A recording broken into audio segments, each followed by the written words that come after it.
안녕하세요. 요즘 날씨가 너무 좋은데 즐거운 봄 보내고 계신가요? 오늘은 초등 3학년 과학교과서의 3단원 동물의 한사리에 대해 살펴보겠습니다. 이 단원은 들어가기 전에 1단원 과학탐구에서 말씀드렸던 관찰하고 분류하는 것이 매우 중요하다는 점 한 번 더 강조드리고 싶고요. 혹시 못 보셨다면 1단원에 대한 소개 영상도 함께 챙겨보시기 바랍니다. 내용이 쉽다고 단순 암기로 끝내지 마시고요. 관찰을 중심으로 한 탐구 활동과 특징을 비교하면서 분류 기준을 세우고 분류해보는 것 자체가 과학 탐구 능력을 키우는 과정임을 꼭 기억하셨으면 좋겠습니다. 여기서도 크게 3가지 내용으로 나누어 살펴보겠습니다. 첫 번째, 암수, 암컷과 수컷에 대한 이야기가 나오고요. 두 번째, 곤충의 한사리, 마지막으로 동물의 한사리에 대해 배우게 됩니다.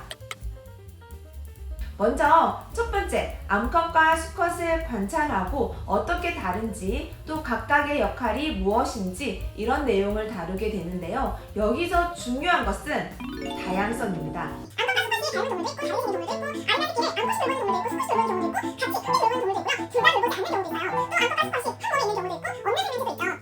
빨리 암기하고 넘어가야 하는 공부의 관점에서 보면 이런 게 왜 중요하지? 이런 걸 왜 알아야 하지? 이렇게 느낄 수 있거든요. 하지만 여기서 의도는 다양성이 아닐까 합니다. 세상은 이렇게 다양하다는 거예요. 생명들은 각자 다양한 방법으로 진화를 했고 지금 살아남은 생명체들은 모두 진화해서 성공한 겁니다. 자연은 한 가지 정답지만 가지고 있는 게 아니라 다양한 형태가 모두 답지가 될 수 있는 거예요. 우리 인간의 삶도 그렇지 않을까요? 이 파트에서는 동물들의 다양한 생활 방식을 자연 관찰책으로 접해보는 것을 추천드리고요. 외워야 하는 게 아니잖아요. 어떤 동물은 암수가 모두 새끼를 지극정성으로 돌보는데 어떤 동물은 그렇지 않아요. 그런데 둘 다 모두 진화에 성공해서 잘 살고 있거든요. 왜 그럴까요? 이렇게 즐거운 마음으로 생명에 대한 경외감을 가져보는 시간이 되었으면 좋겠습니다. 그리고 또 한 가지, 우리 교과 과정에는 생명이 무엇인가에 대한 내용이 없습니다. 저는 이번 단원에서 생명과 생명이 아닌 것은 무엇인지, 생명은 어떤 특징이 있는지를 살펴보고 생명과 생명이 아닌 것을 나누는 기준을 찾아보는 분류 활동도 함께 해보셨으면 좋겠습니다.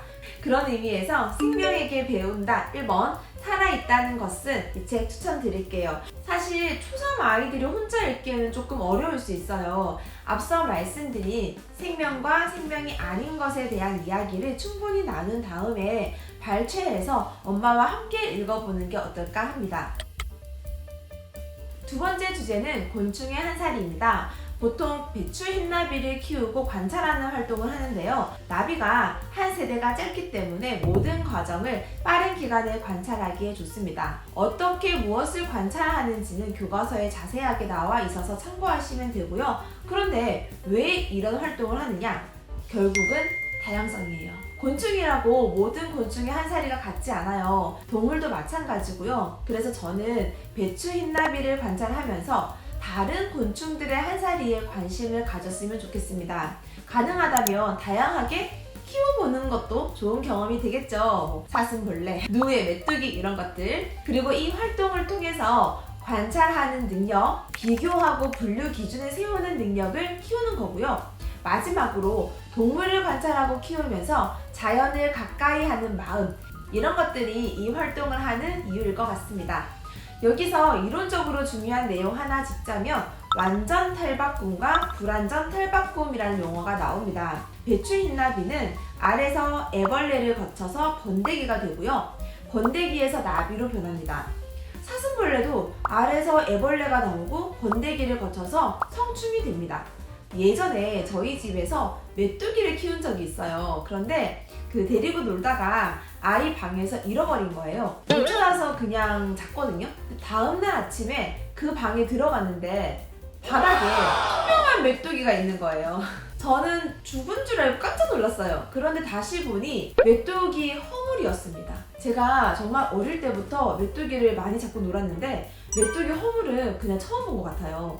너무 놀라서 찾아보니까 그 메뚜기는 성체가 아니라 애벌레였던 거예요. 메뚜기는 알에서 태어날 때부터 성체와 비슷한 모습으로 태어납니다.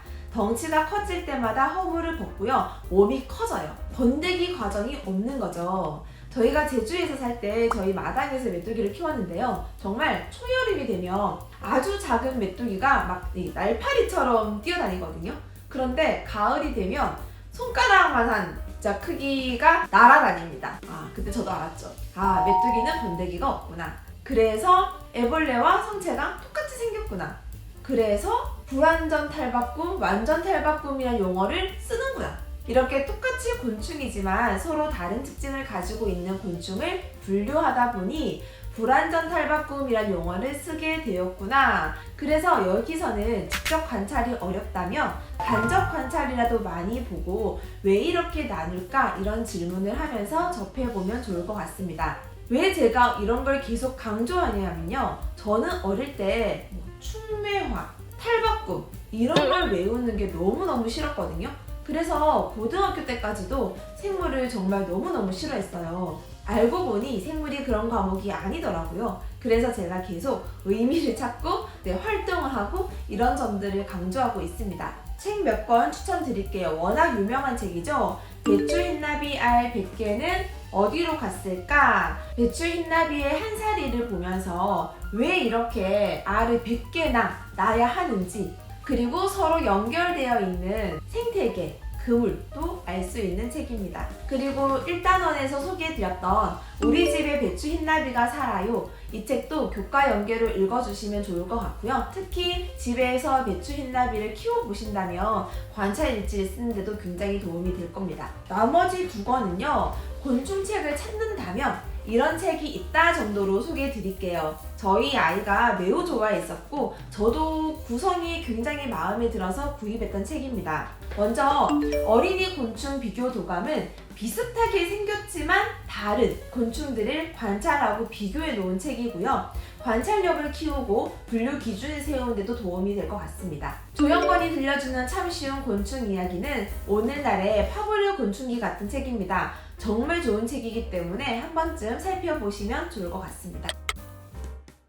오늘의 마지막 주제, 동물의 한사리입니다. 동물의 한사리도 곤충의 한사리와 같은 맥락에서 봐주시면 될 것 같고요. 주로 개구리 한사리가 소개되는데요. 봄이니까 한번 키워보시고요. 처음 태어난 개구리는 정말 귀엽습니다. 그런데 얘가 처음 태어나면 너무 작아서 밥을 먹이기가 힘들어요. 혀가 되게 작거든요. 새끼 귀뚜라미 같은 걸 줘야 하는데 그런 걸 지금 잡을 수도 없고 구입하려면 또 비용이 들잖아요.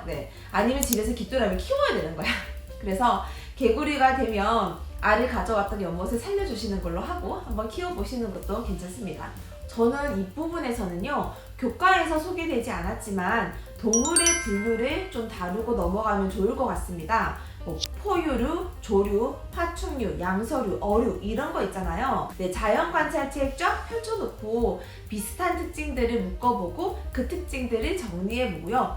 또 그 특징 안에 들어가는 다른 동물들을 찾아보는 방법으로 접근해보면 어떨까 하고요. 물론 오리너구리처럼 분류가 애매해 보이는 것들도 있어요. 자연은 정말 예외 투성이입니다. 그렇게 예외적인 것을 찾아보고 왜 얘는 여기에 넣었을까? 어느 특징에 더 가까울까? 이런 것들을 고민해보는 것도 좋을 것 같습니다. 오늘은 초등 3학년 3단원 동물의 한사리에 대해 살펴보았습니다. 집에 있는 자연 관찰책 많이 활용하시고요. 기회가 된다면 곤충도 키워보시고요. 또 다양한 생활 방식의 동물들을 살펴보면서 우리 인간의 다양성에 대해서도 생각해보는 시간 가지셨으면 좋겠습니다. 도움이 되셨다면 좋아요, 구독 눌러주시고요. 다음 영상에서 뵐게요. 감사합니다.